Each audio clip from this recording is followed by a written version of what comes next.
Gênese no lar, Evangelho no coração.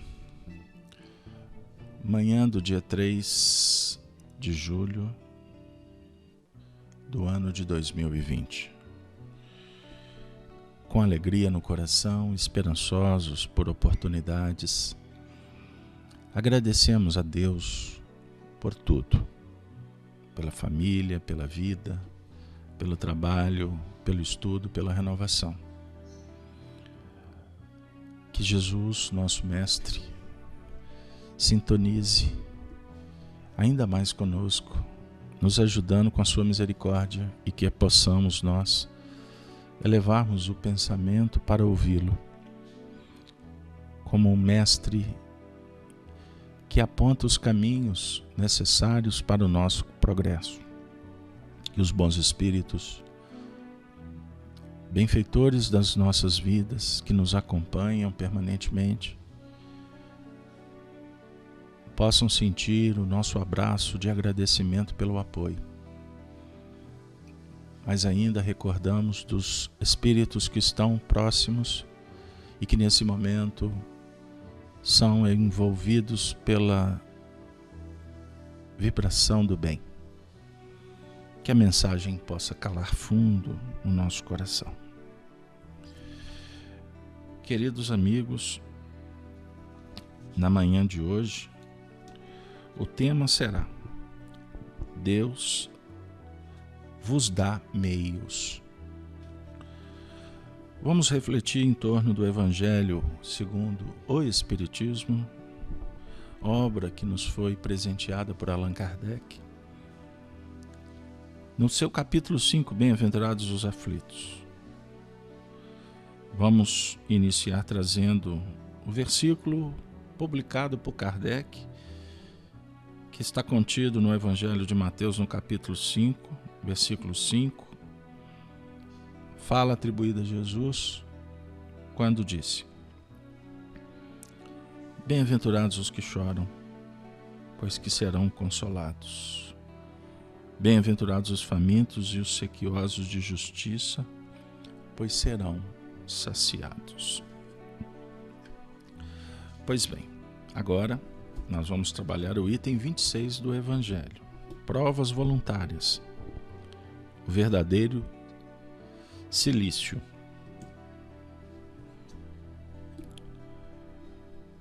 A mensagem a nós endereçada foi assinada por um espírito que se intitulou um anjo guardião, ofertada em 1863. Perguntais se é lícito ao homem abrandar suas próprias provas. Esta questão equivale a esta outra. É lícito aquele que se afoga cuidar de salvar-se?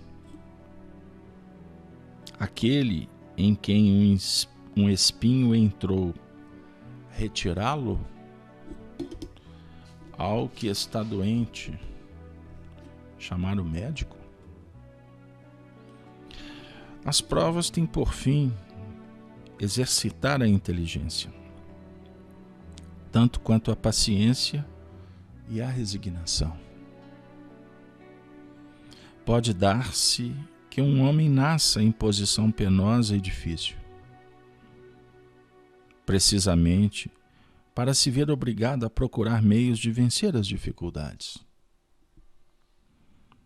O mérito consiste em sofrer, sem murmurar, as consequências que lhe não seja possível evitar. Em perseverar na luta,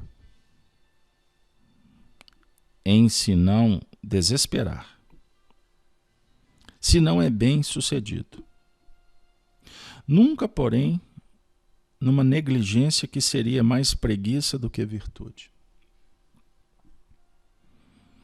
Esta questão dá lugar naturalmente a outra. Pois se Jesus disse: Bem-aventurados os aflitos, haverá mérito em procurar alguém em aflições que lhe agravem as provas, por meio de sofrimentos voluntários? A isso responderei muito positivamente.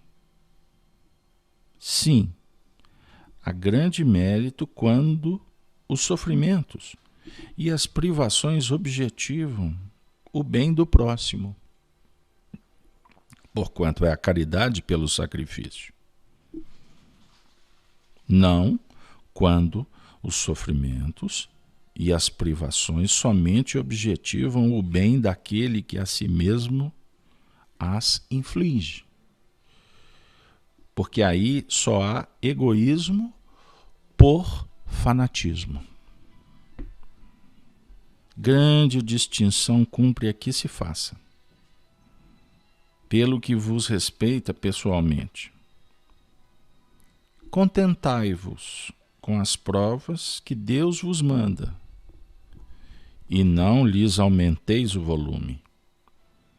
Já de si, por vezes, tão pesado. Aceitá-las sem queixumes e com fé. Eis tudo que de vós exige ele. Não enfraqueçais o vosso corpo com privações inúteis e macerações sem objetivo, pois que necessitais de todas as vossas forças para cumprirdes a vossa missão de trabalhar na terra. Torturar e martirizar voluntariamente o vosso corpo é contravir a lei de Deus, que vos dá meios de o sustentar e fortalecer. Enfraquecê-lo sem necessidade é um verdadeiro suicídio. Usai, mas não abuseis. Tal a lei. O abuso das melhores coisas tem a sua punição nas inevitáveis consequências que acarreta.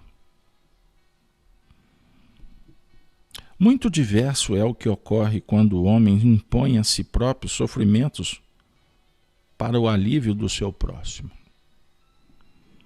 Se suportardes o frio e a fome para aquecer e alimentar alguém que precise ser aquecido e alimentado, e se o vosso corpo disso se ressente, fazeis um sacrifício que Deus abençoa.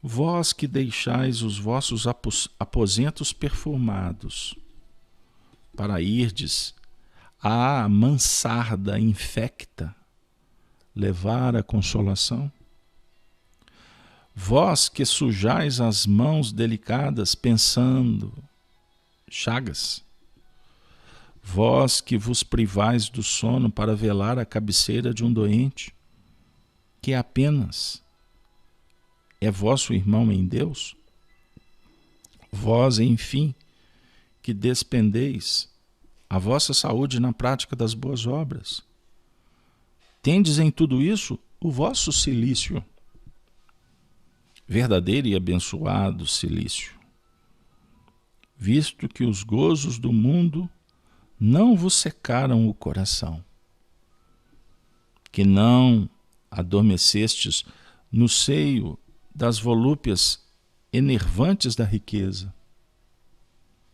Antes vos constituístes anjos consoladores dos pobres deserdados. Vós, porém, que vos retirais do mundo, para lhe evitar as seduções e viver no insulamento, que utilidades tendes na terra? Onde a vossa coragem nas privações, uma vez que fugis à luta e desertais do combate? Se quereis um cilício, aplicai-o às vossas almas e não aos vossos corpos. Mortificai o vosso espírito e não a vossa carne. Fustigai o vosso orgulho Recebeis sem murmurar as humilhações. Flagiciai o vosso amor próprio. Enrijai-vos contra a dor da injúria e da calúnia, mais pungente do que a dor física.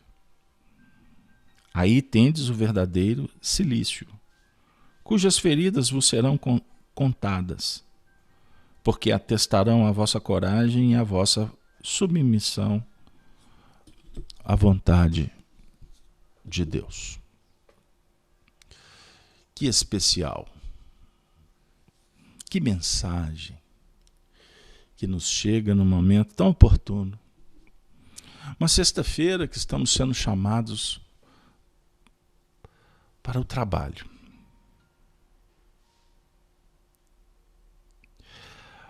Platão tem um pensamento que diz assim: marque um encontro consigo mesmo. É o que nós estamos fazendo nas manhãs, em busca deste encontro. É um encontro consigo. Então estamos atendendo um convite deste que foi um precursor do cristianismo e do espiritismo, o discípulo de Sócrates. Há um pensamento que diz: quanto mais dentro, mais fora. Anote essa frase. Quanto mais dentro, mais fora.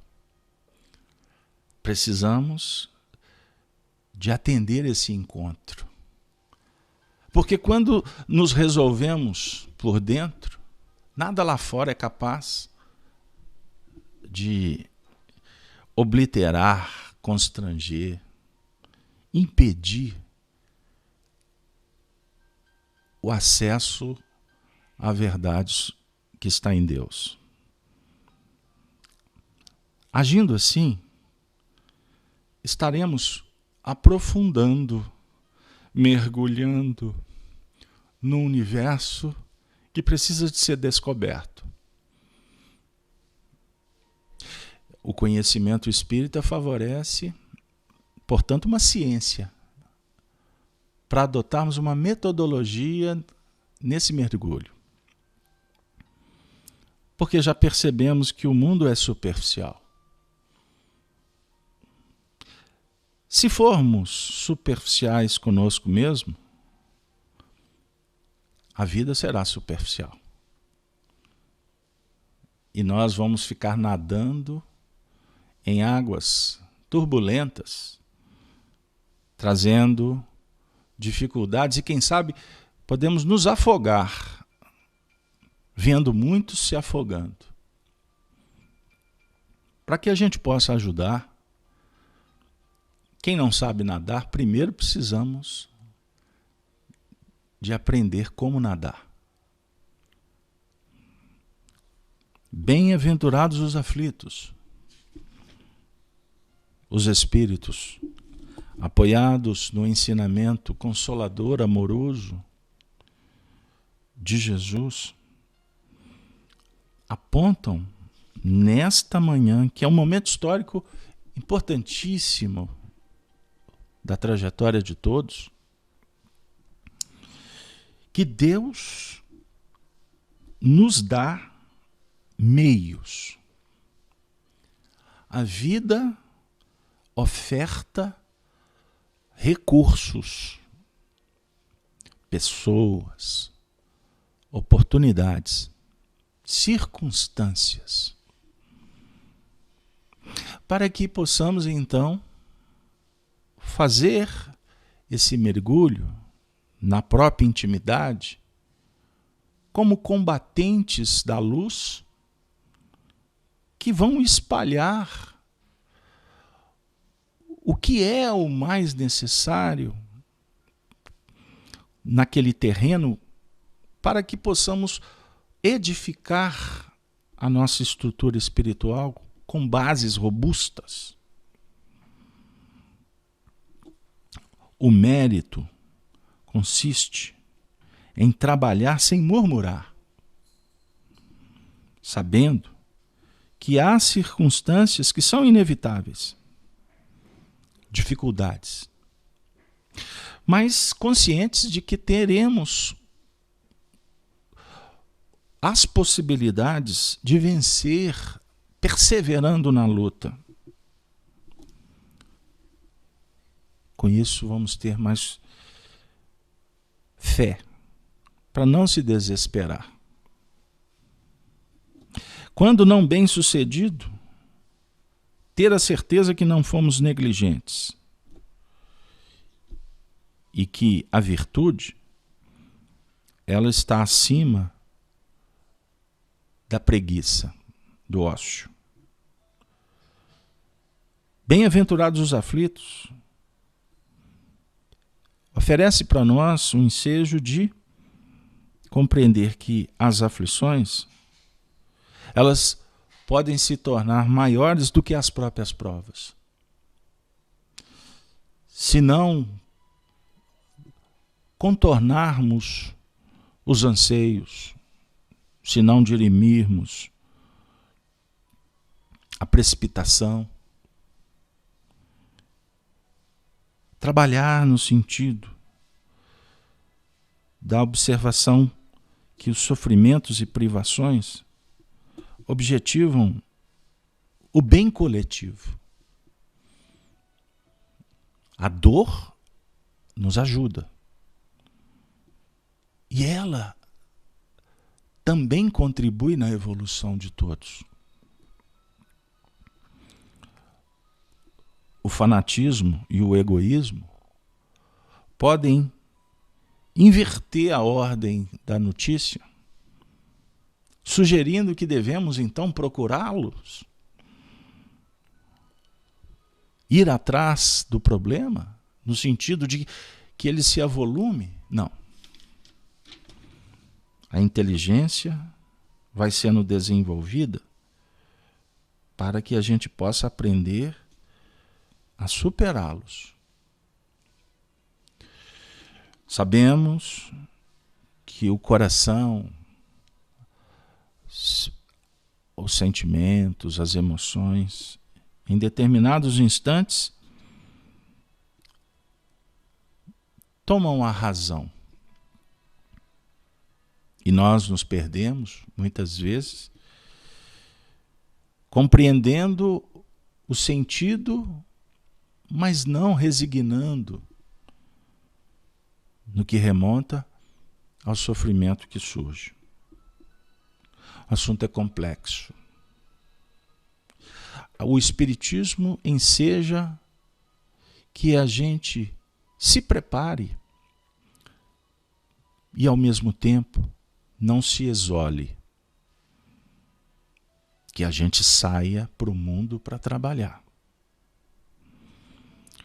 Porque contribuindo, auxiliando, diminuindo, com a amizade, com o remédio, com o dinheiro, com a presença, seja com o que for, a dor do semelhante, ela é compartilhada no sentido de que o indivíduo abre para receber.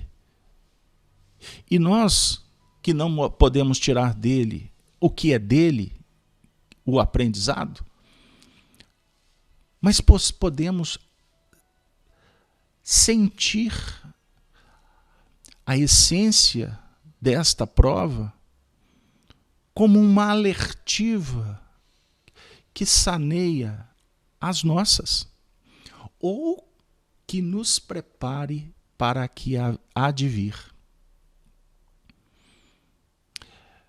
Nesse período de dificuldades coletivas, nós estamos sendo chamados, portanto, para pensar e depois sair para o mundo para trabalhar de uma forma diferente. Ontem nós trouxemos reflexões oferecidas por Leon Denis, contidas no livro No Invisível, no estudo que fizemos sobre o Livro dos Espíritos, na importância da preparação para essas injunções do caminho. Convido vocês a acessar o estudo de ontem. No sentido de que a vida nos colocou agora diante de um grande espelho, para que a gente compreenda qual é a realidade. Que talvez antes não estávamos tão dispostos ou não tínhamos tempo para fazê-lo. A partir do momento em que você refletir, eu, todos, sobre a importância da vida e o que devemos fazer, devemos, então, selecionar melhor as fontes que bebemos, ir na biblioteca diante de tantas ofertas, mas escolher aquele compêndio que possa nos ajudar mais ainda para esse encontro consigo mesmo, fazendo uma boa leitura, uma reflexão realmente de profundidade e perceber que não somos mais os amantes da superficialidade, do fútil, que não cabe mais o supérfluo, que estamos sendo chamados para trabalhar com o necessário e ter a esperança, a certeza que quanto mais dentro, mais preparado estaremos para trabalhar lá fora. Sempre com bondade, sempre com o coração depositado no altar do templo divino, diante da autoridade do Senhor, que nos dá força, que nos dá ensinamentos e que nos dá o glamour da amizade. Amizade necessária para chegar lá, sendo prático. Talvez, se você não me entende, você não vai se aproximar de ninguém com arrogância, com presunção, com egoísmo, com orgulho, com vaidade. Observemos como nos enganamos. Nós nos aproximamos dos corações pelos corações, pela nossa capacidade de amar. O amor no sentido operacional da caridade, da benevolência, da indulgência, do perdão, do respeito, fraternidade.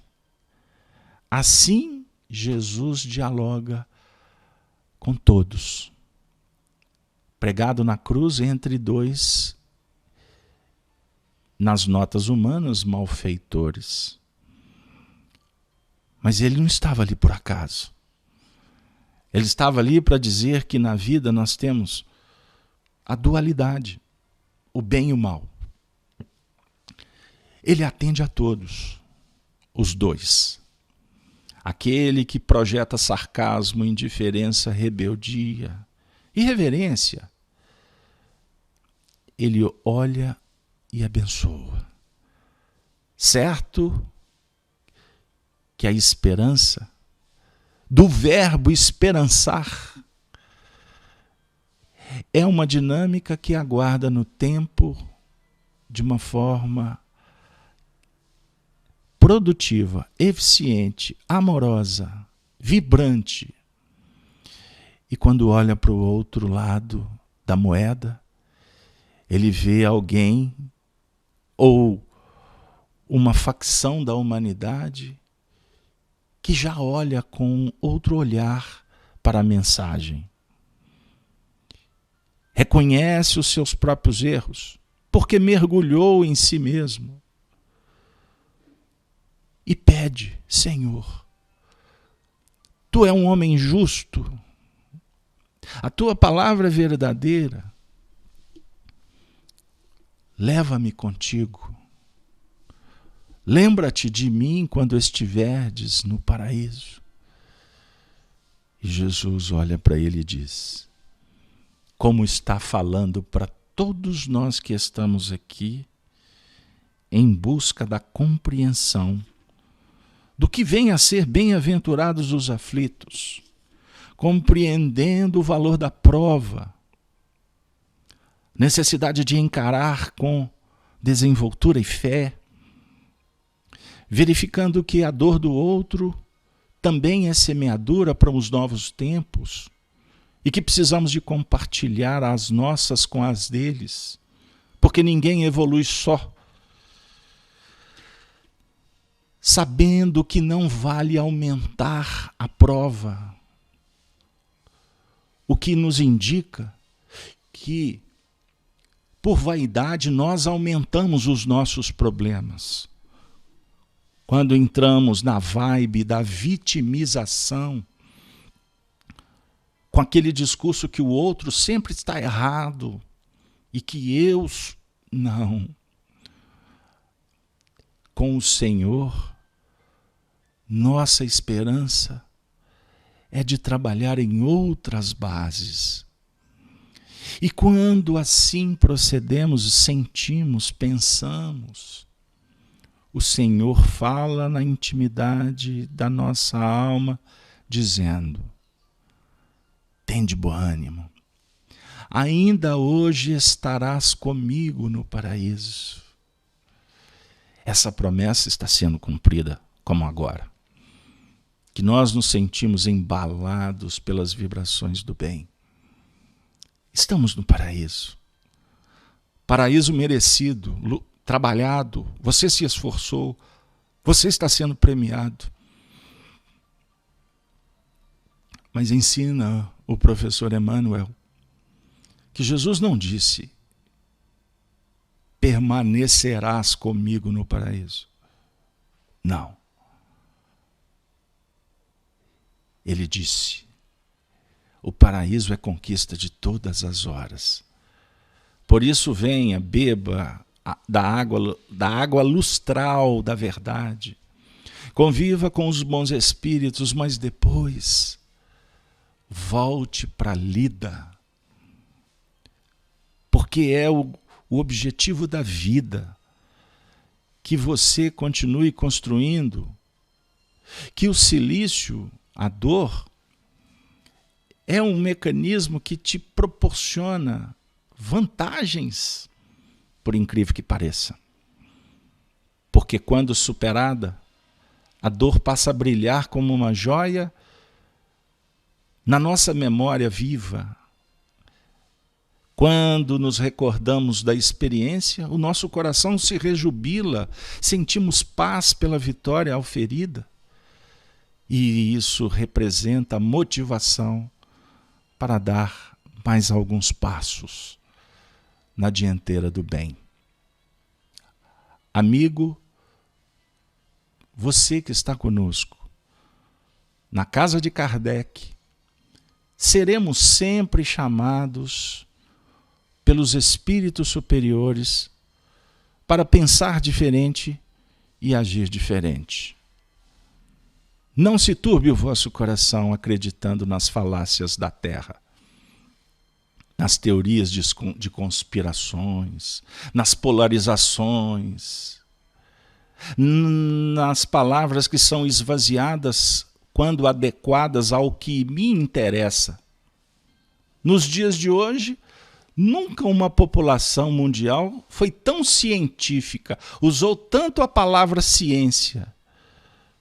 Pseudo-sábios, inclusive dizendo que a ciência é tudo. A ciência é só meio que nós utilizamos para descobrir a teoria de como começou e aonde nós vamos chegar. A ciência foi desenvolvida pelo homem para superar os limites. Mas mais importante que a ciência é o homem, é a humanidade, é o espírito que entra numa era gloriosa, a era da imortalidade, em que o espiritismo irá favorecer o diálogo entre a humanidade espiritual e a humanidade terrena. E os homens que caminham na terra vão descobrir que, desconectados com o Espírito, consigo mesmo, com os benfeitores que já se graduaram na escala do bem, não é possível atingir a felicidade. Eis que o Espiritismo inaugura a era da mediunidade responsável, evangelizada, metodizada, trabalhada pelos médiuns, pelos grupos, em cada momento da sua vida. Agora, você e eu estamos exercendo a possibilidade de intercambiar com as faixas superiores. Que nós possamos guardar o resultado desse intercâmbio como um manancial energético a ser consumido nas ações de todos os instantes, com Jesus e por Jesus. Com o Cristo, à luz do Espiritismo, nós estamos sendo chamados, portanto, para estar mais dentro, sob o ponto de vista do despertamento da consciência. Repetindo, quanto mais dentro, mais fora. Pode dar uma ideia, a princípio, que é alienação, desconexão do que está acontecendo no ambiente de fora. Obviamente que é uma interpretação equivocada. Nós estamos falando sobre a administração dos valores internos. Quanto mais você mergulhar no silêncio, na solidão positiva, mais você será luz. Antes nós queremos levar a luz para o outro. Agora nós estamos sendo chamados para brilhar a luz dentro, porque ela vai irradiar. Aí, ao invés de você ir lá no mundo para resolver, o mundo se aproxima de você. Leon Denis, no livro No Invisível, tem um pensamento que corrobora com essa reflexão. Quando ele diz assim, sobre o Espiritismo e o que ele propõe. O novo espiritualismo já vincula entre si adeptos de todas as classes e de todos os países. É a igualdade daqueles que se aproximam. Um dia ligará todas as religiões, todas as sociedades humanas. Até agora, a diversidade das raças e das crenças tinha sido um elemento essencial do desenvolvimento da humanidade. As oposições e divergências eram necessárias para criar a magnífica variedade das formas e dos grupamentos.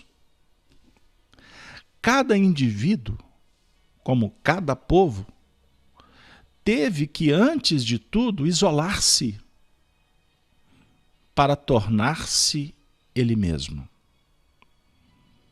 para constituir o seu eu distinto e adquirir sua consciência e livre autonomia. Na sucessão dos tempos, o princípio de individualidade devia, em suas aplicações, preceder a vida coletiva e solidária, sem o que todos os elementos vitais se teriam confundido, neutralizado.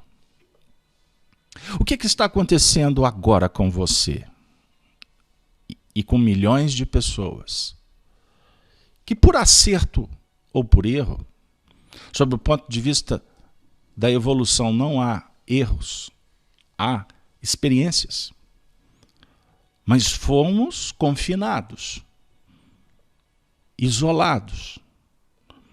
Então nós podemos refletir sobre dois ângulos. o isolamento necessário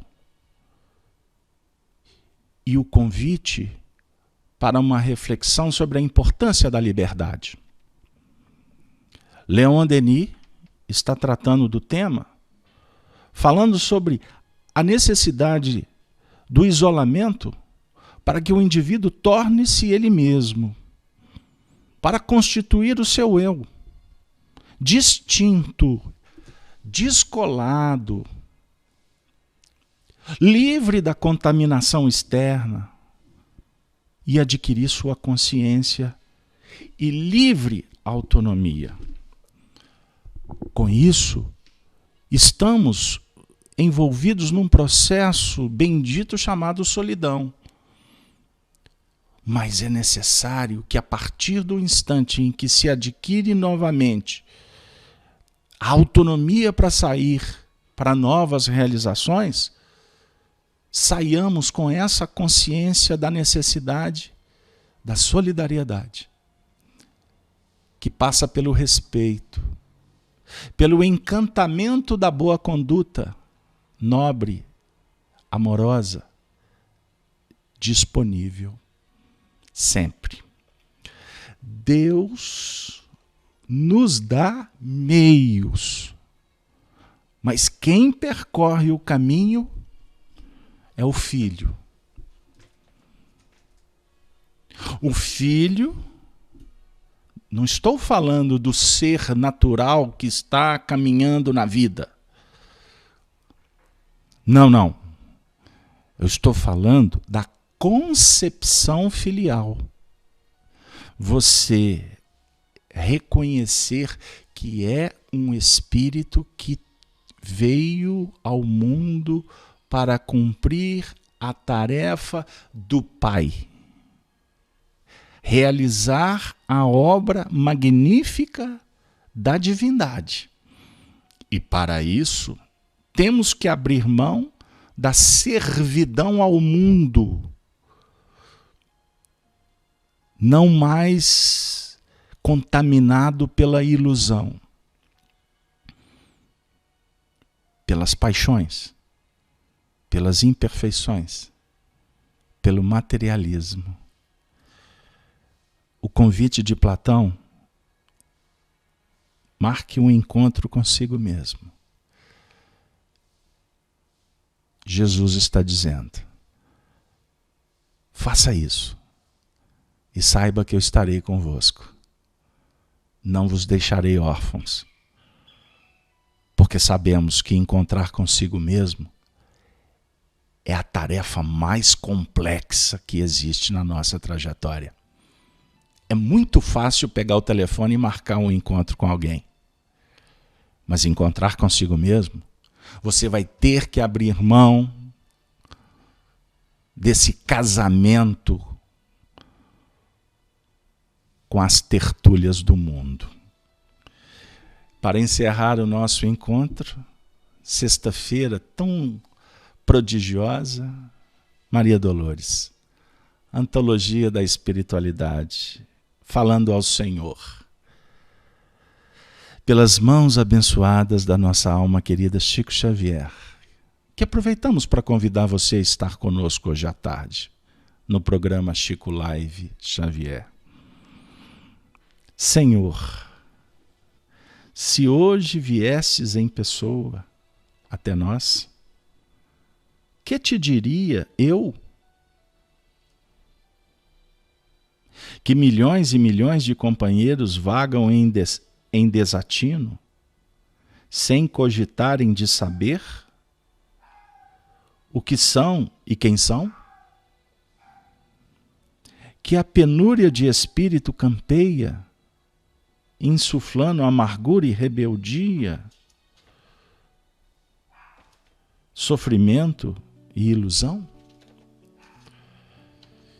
Que o medo, em se alastrando, na escura inquietação a que se aferra, gera conflito e angústia em toda parte, nos caminhos da terra?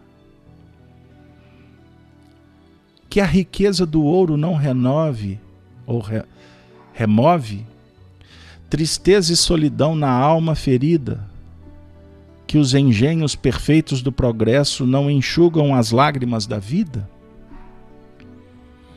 Que te diria eu, Jesus, se te encontrasse? Que nos condói fitar a multidão dos que fogem de si mesmos, dando-se a dor maior por onde vão?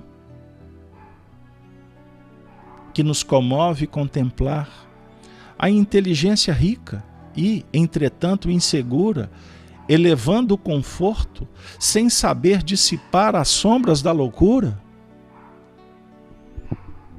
Que diria, Senhor? Não te diria nada disso. Pois sabes tudo, ver muito mais do que nós. Rogar-te-ia tão somente a bendita prisão, na força do dever que me guarde em serviço, para que eu saiba compreender sem azedume e sem alarme, como aperfeiçoar-me, para aceitar-te enfim, porque tudo, Senhor, estará justo e certo, do que eu veja no mundo, longe ou perto, se a tua luz brilhar dentro de mim, para aceitar-te enfim. Ah, como sonho ver, sentir essa luz brilhar dentro de mim. Que te diria, Senhor? Nós podemos juntos também dizer: obrigado, Senhor, por abençoar o nosso encontro, o nosso projeto, o nosso esforço. Senhor, muito obrigado por acalentar nossos sonhos, guardá-los como joias preciosas para que um dia reflita a verdadeira intenção, a renovação, a sublimação, a interação contigo, com os teus ensinos. Ah, Senhor, nós poderíamos dizer: obrigado, Senhor, pela compreensão, pois somos ainda, embora irmãos, tão pequeninos, pisando as flores no chão, que eu possa compreender que devo, com a mão, espalhá-la por onde percorrer, nesse sendal de redenção, para todos aqueles que necessitam de Ti. Ah, Senhor, no fundo, que eu possa vos dizer: obrigado, Senhor, por tudo. Me ajude, a partir de agora, a realmente encontrar comigo mesmo, com as bênçãos do aceitar e o dom do discernir. Bom dia para você. Minas é sinônimo de liberdade. Das Minas Gerais para o seu coração. Guarde essa mensagem no fundo do seu coração.